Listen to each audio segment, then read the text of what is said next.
Audio 2 पुस्तक अणु में विभु। सूक्ष्मदर्शी यंत्रों द्वारा कोशिका झिल्ली के भीतर की इस रचना को बड़े आश्चर्य के साथ देखा जाता है।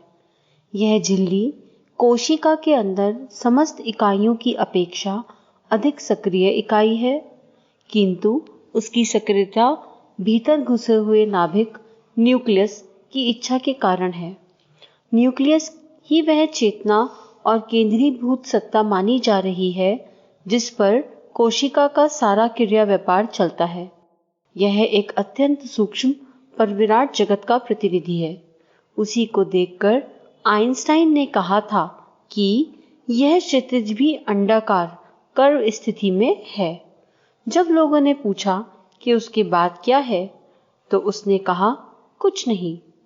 वह संसार का सबसे बड़ा आश्चर्य है कि यह संसार जिसकी सीमा अनंत है, वह भी घिरा हुआ, मुड़ा हुआ अर्थात असीम है, सीमा रहित है।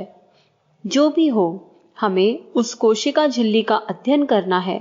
यह झिल्ली उन तत्वों को छांटती है जिनकी न्यूक्लियस इच्छा करता है।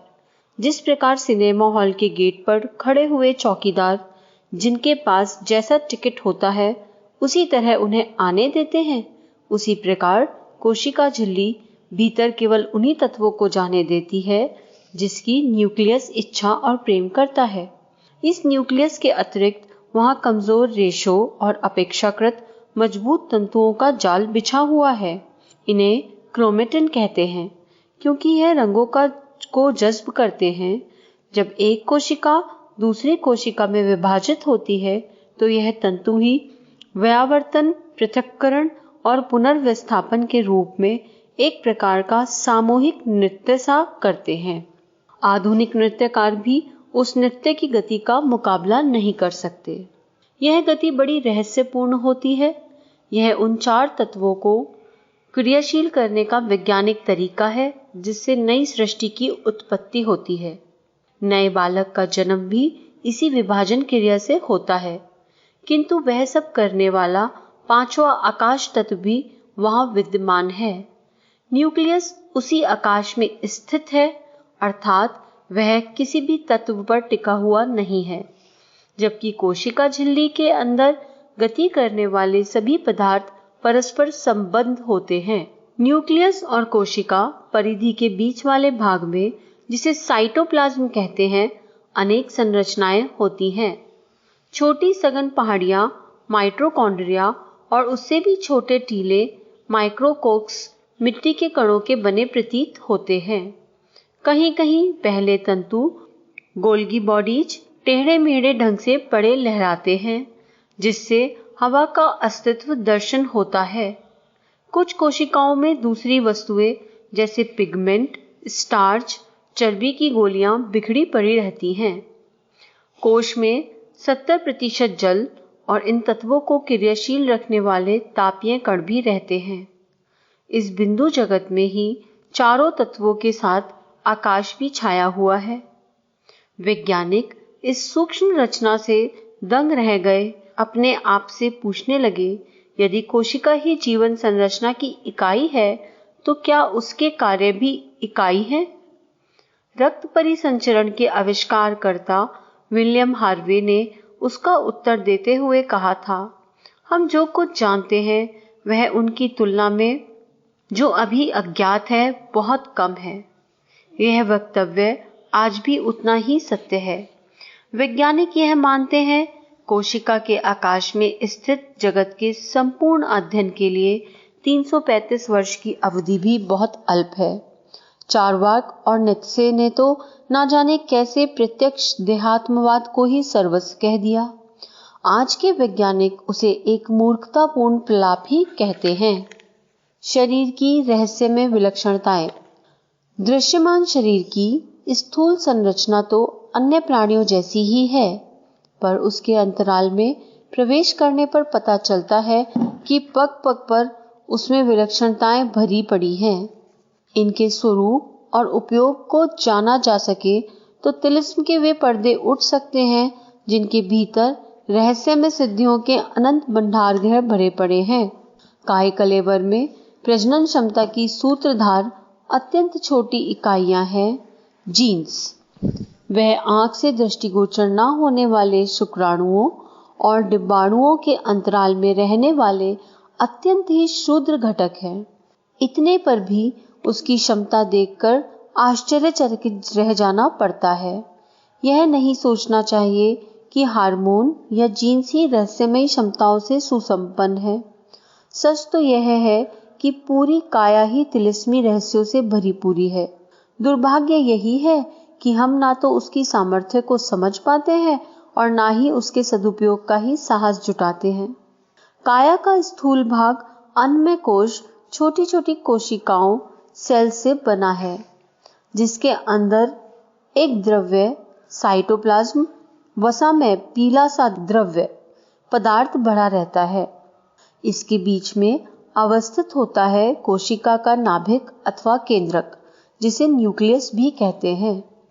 पुरुष की शुक्राणु कोशिका अथवा नारी की अंडाणु कोशिका के नाभिक में छोटे छोटे धागे जैसे गुणसूत्र क्रोमोसोम्स होते हैं।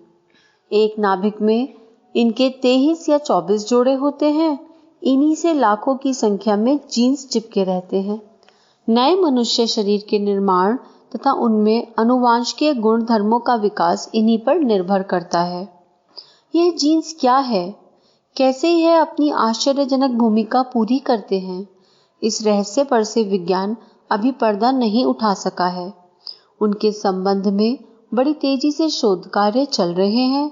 बहुत से खुले भी हैं, फिर भी वह नहीं के बराबर है। अभी तक के अध्ययन के आधार पर जीन्स छोटे से विद्युन्मय पुटपाक या पुड़िया पैकेट जैसे माने जाते हैं। माना जाता है कि इनकी रचना कई तरह के न्यूक्लियस अम्लों के संयोग से हुई है।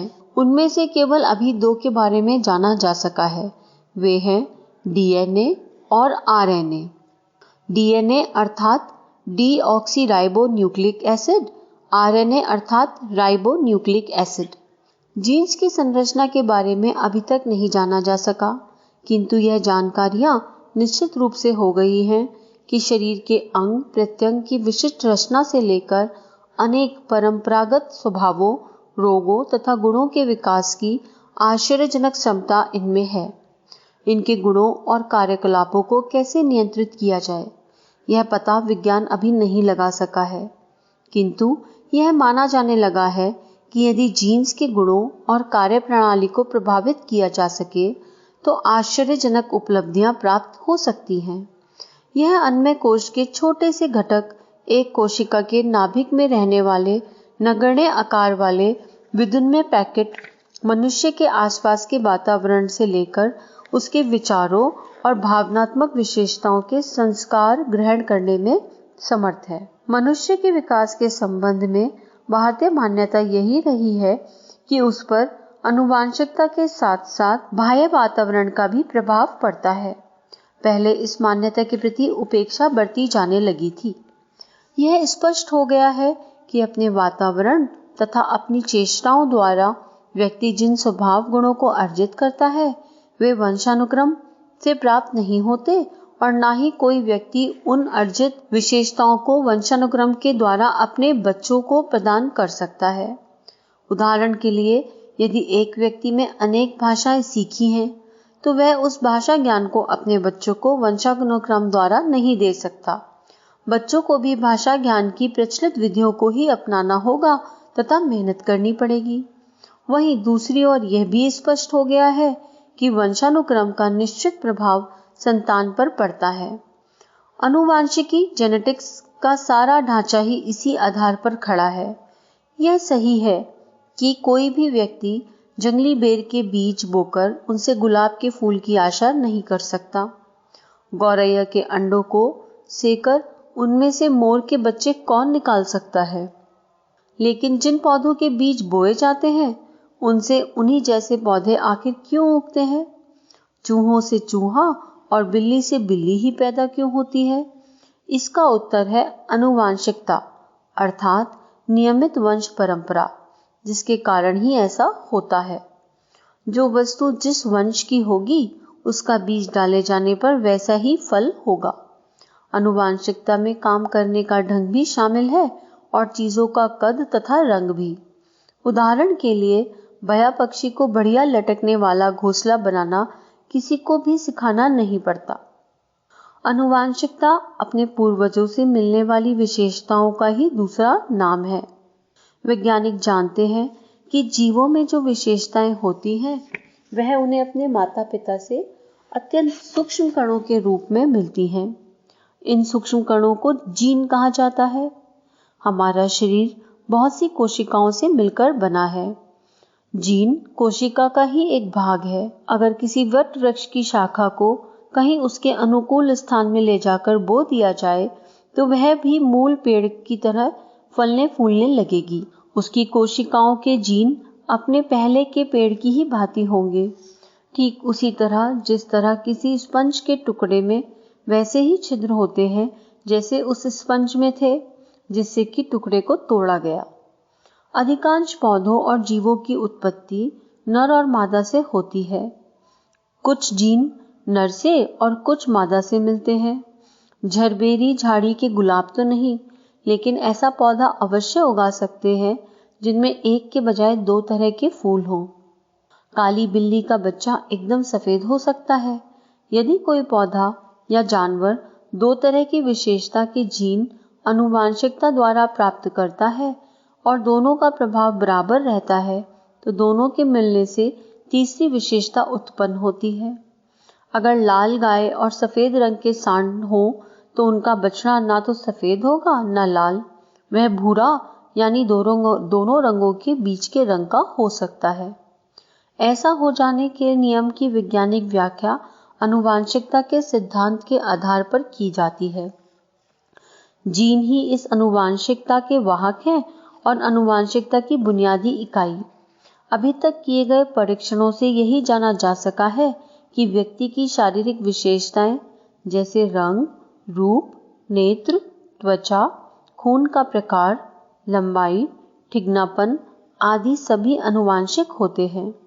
ये शारीरिक गुण भी मात्र माता पिता से प्राप्त नहीं होते, वरन ये दादा, परदादा तथा अन्य पूर्वजों से क्रमशः संक्रमित होकर आते हैं। वंशानुगत गुणों में माता पिता का दाय प्रत्येक गुण में आधा होता है, यानी माँ का 1/4 और पिता का 1/4। उनके पूर्व के चारों पितरों में से प्रत्येक का दाय प्रत्येक गुण का 16वां भाग होता है, अर्थात चारों पितरों का कुल दाय 1/4 भाग होता है। शेष 1/4 और पुरानी पीढ़ियों से आते हैं। व्यक्ति के संस्कार तो उसके जन्म जन्मांतरों की संचित संपदाएं और साधन हैं, किंतु उसके उपयुक्त उपकरण अन्य कोश में निर्माण के घटक जीन्स, क्रोमोसोम्स का भी स्वरूप निर्धारण कितनी सूक्ष्मताओं और जटिलताओं के आधार पर होता है, यह आनुवांशिकी की आधुनिक खोजों द्वारा भी स्पष्ट होता है। भारतीय मनीषी इन सूक्ष्मताओं से परिचित थे, तभी वे सुसंतति के लिए माता पिता का चरित्रगत तपस्वी संयमी होना अनिवार्य बतलाते थे। इंद्रिय लिप्सियाओं की खुजली को शांत करते रहने की कुचेष्टाओं के साथ सुसंतति की आकांक्षा करते रहना एक असंभव कल्पना मात्र है। उसके सफल होने की कदापि कोई भी संभावना नहीं। अन्य कोश की इन सूक्ष्मताओं से परिचित होकर अपना जीवन क्रम उसी प्रकार व्यवस्थित कर व्यक्ति न केवल सुयोग्य संतान के जनक जननी बनने की क्षमता से, अपितु उन अनेक विशिष्ट समताओं विभूतियों से संपन्न बनता है जिनसे मनुष्य शरीर की सार्थकता और गरिमा है। अन्य कोश की साधना स्वयं की इन क्षमताओं के विकास का ही नाम है। आनुवांशिकी का प्रभाव बिल्कुल सीधा और स्थूल नहीं होता। उदाहरण के लिए किसी माता पिता में से दोनों या किसी एक को टीबी रोग अर्थात क्षय रोग हो तो इसका अर्थ कदापि नहीं कि बच्चे को जन्म से ही टीबी होगा, अपितु इसका अर्थ सिर्फ इतना है कि बच्चे के शरीर में ऐसी वृत्ति या तत्परता विद्यमान है कि क्षय रोग के कीटाणु शरीर में पहुंचते ही वहां जड़ पकड़ लेंगे। इसी प्रकार मान लीजिए कि बढ़ई है जो अपने काम में बड़ा दक्ष है। यह कार्य दक्षता बच्चे में जन्मजात रूप से नहीं उत्पन्न होती, अपितु यदि बच्चे को भी कुशल बढ़ई बनना है तो उसे बढ़ईगिरी का काम सिखाना ही होगा। हाँ, उस बच्चे के हाथ ऐसे हो सकते हैं जिनके द्वारा कि उन औजारों का अधिक अच्छा उपयोग संभव हो जो बढ़ईगिरी के काम आते हैं। इसीलिए आनुवांशिकता और पर्यावरण दोनों को समान महत्व दिया जाता है। आनुवांशिकता द्वारा अर्जित गुण प्राप्त नहीं होते। कुछ जन्मजात गुणों के आधार पर ही आनुवांशिकता को माना जाता है। ये जन्मजात गुण वंशानुक्रम के लक्षण कहे जाते हैं। वंशानुक्रम के लक्षण क्रोमोसोम के आधार पर प्राप्त होते हैं। क्रोमोसोम में होते हैं जीन जो व्यक्ति के कैरेक्टरिस्टिक का निर्माण करते हैं। सभी को प्रणाम।